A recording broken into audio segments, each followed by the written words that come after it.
வாழ்க வளமுடன். Welcome to Varuna's kitchen. இன்னைக்கு நம்ம வருணாஸ் கிச்சனில் ரொம்ப ஈஸியாக செய்யக்கூடிய சிம்பிளான ஒரு டிஃபன் நீர் தோசை ரெசிபி தாங்க பார்க்க போகிறோம். நம்ம வீட்டில் மாவு எதுவும் அரைச்சி வைக்காத அன்னைக்கு உடனே பிளான் பண்ணி ரொம்ப சீக்கிரமாகவே இந்த தோசை செய்திடலாங்க. இது நம்ம ரெகுலராக செய்கிற தோசை மாதிரி மாவு அரைச்சி புளிக்க வைக்கணும்னு அவசியம் இல்லைங்க. மாவை அரைச்ச உடனேயே தோசை செய்திடலாம். இந்த தோசையை நீங்கள் பிரேக்ஃபாஸ்ட், டின்னர் ரெண்டுக்குமே சர்வ் பண்ணிக்கலாங்க. ரொம்ப சாஃப்டான சுவையான இந்த நீர் தோசை எப்படி செய்யறதுன்னு பார்க்கலாம் வாங்க.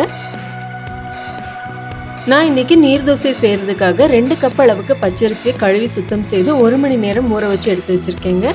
இப்போ நம்ம ஊற வச்சிருக்க பச்சரிசியை ஒரு மிக்ஸி ஜார்ல சேர்த்துக்கலாங்க. இந்த மாவை நம்ம கிரைண்டர்ல அரைக்கணும்னு அவசியம் இல்லைங்க. மிக்சியில் அரைச்சி தோசை செய்தோம்னாலே நல்லா சாஃப்டா வரும். இப்போ இதுல 2 டேபிள் ஸ்பூன் அளவுக்கு தேங்காய் துருவல் சேர்த்துக்கலாங்க. தேங்காய் துருவல் சேர்த்துறதுனால தோசைக்கு நல்ல ஒரு சாஃப்ட்னஸும் ஃப்ளேவரும் கிடைக்கும். 2 கப் அரிசிக்கு 2 டேபிள் ஸ்பூன் தேங்காய் துருவல் மட்டும்தாங்க சேர்க்கணும். அதிகமாக சேர்த்தோம் அப்படின்னா தோசை ஊற்ற வராது. இப்போ இதில் தேவையான அளவு உப்பு சேர்த்து மாவை அரைச்சிட்டு வந்துடலாங்க. குருணைகள் எதுவும் இல்லாமல் மாவை இந்த மாதிரி நல்ல ஃபைன் பேஸ்ட்டாக அரைச்சி எடுத்துக்கோங்க. இப்போ இந்த மாவை வேற ஒரு பவுலுக்கு மாற்றிக்கலாங்க.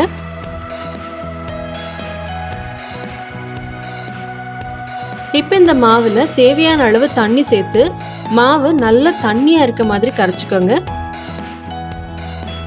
பாருங்க, இந்த அளவுக்கு தண்ணியாக இருக்கணும். அப்போதான் தோசை நல்லா சாஃப்டாக இருக்கும். பாருங்க, மாவோட கன்சிஸ்டன்சி இந்த அளவுக்கு நல்லா தண்ணியாக இருக்கணுங்க. அப்போதான் நம்மளுக்கு லேசாக சாஃப்டான தோசை கிடைக்கும். ஒருவேளை நீங்கள் மாவு ரொம்ப திக்காக கரைச்சிட்டீங்க அப்படின்னா தோசை கெட்டியாக இருக்குங்க. நல்ல சூடான தோசைக்கல்ல நம்ம தயார் பண்ணி வச்சிருக்க நீர் தோசை மாவை ஓரங்கள்ல இருந்து இது போல ஊற்றி விடுங்க. நம்ம ரெகுலரா செய்யற தோசை மாதிரி நடுவுல மாவை விட்டு ஸ்ப்ரெட் பண்ணி விடக்கூடாதுங்க. ஓரங்கள்ல இருந்து இது மாதிரி ஊற்றி தான் விடணும். இப்போ இதுல லேசா எண்ணெய் சேர்த்துட்டு 1 நிமிஷம் மட்டும் மூடி வச்சு வேக வச்சுக்கலாங்க.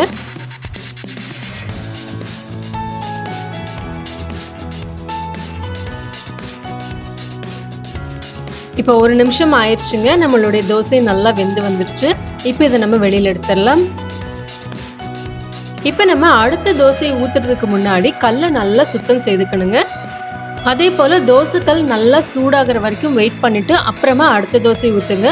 அப்போ தான் சரியாக வரும். ஒருவேளை சூடு கம்மியான தோசைக்கல்ல ஊற்றிட்டீங்க அப்படின்னா எல்லா மாவும் நடுவில் ஒன்றா சேர்ந்துடும். தோசை சரியாக வராது. ஒவ்வொரு வாட்டி தோசை ஊற்றும் போதும் மாவை நல்லா கலந்து விட்டுட்டு ஊற்றுங்க. அப்போ தான் மாவு சரியான கன்சிஸ்டன்சியில் இருக்கும். பாருங்கள், தோசை ஊற்றும் போது இந்த மாதிரி சின்ன சின்னதாக ஓட்டைகள் வரணும். அதுதான் சரியான கன்சிஸ்டன்சி. இது நம்ம நார்மலாக செய்கிற தோசையை விட ரொம்ப சீக்கிரமாகவே வெந்துருங்க. 1 நிமிஷம் வேக வச்சாலே போதும்.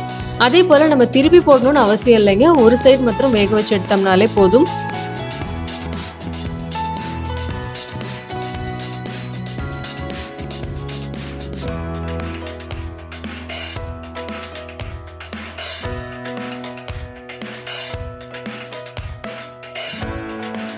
பாருங்க, தோசை நல்லா வெந்ததுக்கு அப்புறமா கல்லுல இருந்து அதுவாகவே பிரிஞ்சு வந்துருச்சு. இப்போ இதை நம்ம வெளியில் எடுத்துடலாங்க. இந்த தோசை கொஞ்சம் பிளாண்டா இருக்கிறதுனால கார சட்னி அல்லது ஏதாவது ஒரு ஸ்பைசியான கிரேவியோட சர்வ் பண்ணும்போது சாப்பிட்றதுக்கு ரொம்பவே நல்லா இருக்குங்க. இந்த தோசையை செய்த உடனேயே சர்வ் பண்ணிருங்க. மற்ற தோசை மாதிரி ஹாட் பாக்ஸில் ஸ்டோர் பண்ணி வச்சு சர்வ் பண்ண முடியாதுங்க. ஏன்னா இதில் அதிகப்படியான நீர்த்தன்மை இருக்கிறதுனால ஒன்னோட ஒன்று ஒட்டிக்கிறதுக்கு வாய்ப்புகள் அதிகம். பாருங்க, நம்மளுடைய தோசை நல்ல சாஃப்டாக பஞ்சு மாதிரி வந்திருக்குங்க. இதை ஒரு ஸ்பைசியான சைட் டிஷ்ஷோடு சாப்பிடும்போது ரொம்பவே சூப்பராக இருக்குங்க. ரொம்ப ஈஸியாக குயிக்காக செய்யக்கூடிய இந்த டிஃபன் ரெசிபியை நீங்களும் ட்ரை பண்ணி பார்த்துட்டு உங்கள் கமெண்ட்ஸை சொல்லுங்கள். இந்த வீடியோ உங்களுக்கு பிடிச்சதுன்னா லைக் பண்ணி ஷேர் பண்ணுங்கள். வருணாஸ் கிச்சன் சப்ஸ்கிரைப் பண்ணி மற்ற ரெசிபி வீடியோஸையும் பாருங்கள். சுவையாக சாப்பிட்டு ஆரோக்கியமாக வாழ்வோம். நன்றி.